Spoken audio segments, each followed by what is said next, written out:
Meet my subscribers.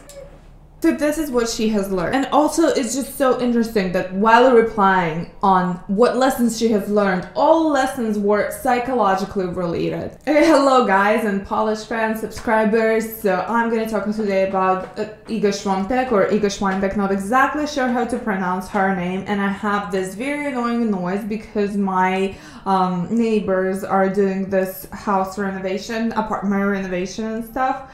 So I just wanted to talk today one more time about Iga Świątek because she keeps giving great tips and advices that, or not even advices, but like the advice that she basically learned herself and that she was able to implement during her game. We're also going to talk about her latest match, which is against Muguruza. She unfortunately has lost in round 2 or 3. I don't exactly remember, simply because she, as a seeded player, skips, I believe, the first round. Yeah, that was round of 16, so I believe that is the 3rd round. She lost to Muguruza. We're going to discuss that and what that means and whether it is psychological. Well, actually, let's start with this. So first of all, she did change a time zone, which is like a big thing, and she only had 1 week to, you know, get used to time difference, and that's like a big thing. She also has just won Adelaide tournament in the final against Belinda Bencic, which is a huge win. So important, especially after this Roland Garros win, just get back on track and just, you know, not get stuck in the head with that Roland Garros win, because sometimes it takes so much time to just, you know, like keep living your life and keep playing your game and doing your best, simply because you just mentally get stuck in that one moment when you played your best and you did everything perfectly. Let's take an example of Ana Ivanovic. She's another great athlete who actually also only won Roland Garros. The only Grand Slam title that she has won, and her comeback from that win, like comeback to the WTA tour, was so difficult, so hard. She shared in multiple interviews how hard it was for her and how she really did struggle, because it's not that easy. And it's not only is that not easy for people who win Grand Slams, but sometimes even for regular people just like doing better at whatever they're doing, right? Like, it might be business, it might be even tennis, right? It might be martial arts or whatever it is. Sometimes when you achieve this great achievement, when you reach your goal, right? Sometimes it's so easy to just, you know, to like let it go and understand that this is maybe not have this very high expectations and pressure on yourself. So she did win Adelaide, and now she loses in the 3rd round to Muguruza. Honestly, I would not take it too personally. I would not think that there is anything wrong with her or her psychology, her mental game. There is nothing wrong, simply because this surface is so fast. It's a very fast hard court, and it's plays such a huge difference. I don't know if spectators understand that when hard court is extremely fast, like to the point where it could compare with Wimbledon with grass court. With the grass court, obviously it is not as fast as grass court, but it's still very fast. It is so difficult to switch up to just accommodate your game to that surface.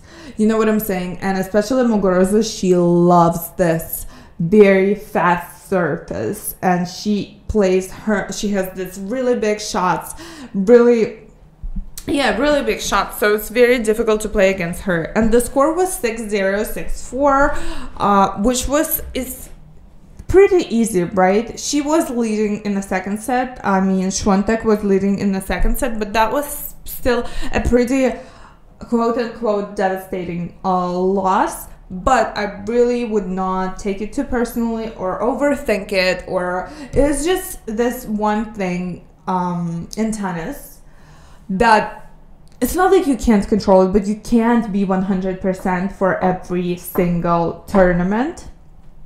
And this loss It's just there to get over it as quickly as you can and really focus all of her energy. I believe, and this is just my opinion, to focus all the energy on the next match. There are some matches that sometimes you can really reflect on, look back and think like, oh my gosh, what happened? What did I do wrong? Do I need to switch up something? And she did do that. Honestly, she did do that. Before Australian Open, she had very unfortunate loss, and she did learn her lessons that she shared, and she shared them one more time on the press conference during this tournament as well. She did share that she learned to not have very high expectations and to not take her wins with her on the court, because every match is a new journey.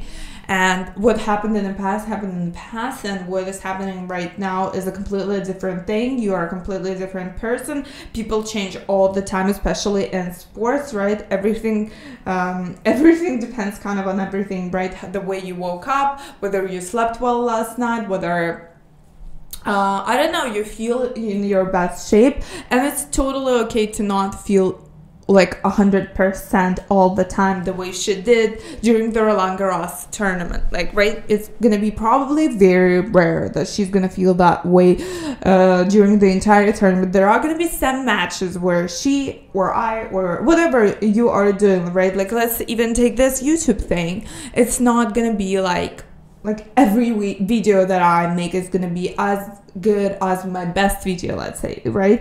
And obviously you should strive for that, but at the same time not be as paralyzed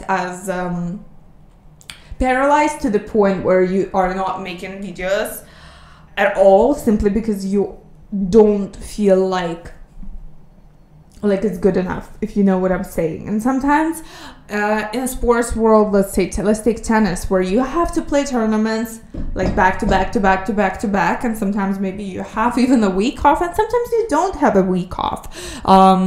Sometimes you only have a weekend off. It's so important to embrace your imperfections and really don't be this perfectionist, because it really is very it's just so toxic. Yeah, that's the word. It's very toxic to be perfectionist, especially in tennis. Like, obviously, if we take like UFC if we bring UFC into this conversation, it's completely a different thing. It's one of those life or death situations, very extreme, and you have to be prepared 100% at least physically for the fight. But in the tennis world, and that's why these sports psychologically and in terms of footwork are very, very similar in a lot of ways, but they are so different in that regard, in that sense, because in tennis you really have to, and that's what I would recommend, obviously, if I was her personal psychologist. But she actually has a very great I assume sports psychologist, or just psychologist in general. She shared that this psychologist helped her and during Roland Garros, I assume, as well. So that's what I would recommend. Don't over focus on this one thing, on this one loss, and really she has learned her lessons.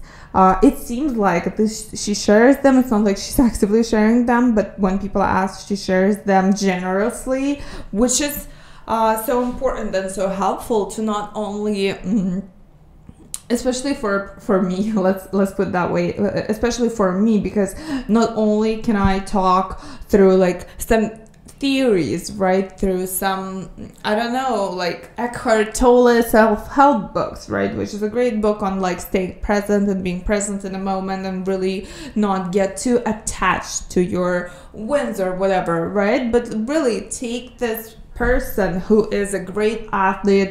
I really feel so much I really like this girl, and I really feel like her example and the fact that she shares so much of her psychological struggles with her mind game, I guess, right, so openly. It just really helps in giving these examples of things that you should do, and when it's really time to focus on something, right, because something is going completely wrong and you have this unreasonable expectations, right, of yourself, or unreasonable timeline for the goals that you're trying to achieve, for example. So it's very great that she shares that. And if you want to watch more things that she shared and more tips and tricks and psychological, I don't know, ideas, let's put it that way, subscribe to my channel. Don't forget to click the like button or dislike button if you didn't like this video. Also go to my channel, watch my other videos. I cover some psychological topics and UFC fighters. I talk about some different UFC fighters and really psychological theories and idea, and how can you really apply them to sports psychology, to your life, whether you are an athlete or not. I also cover some I don't know, fights and some matches in very detailed. So thank you so much for watching this video till the end, and I'll see you in the next one.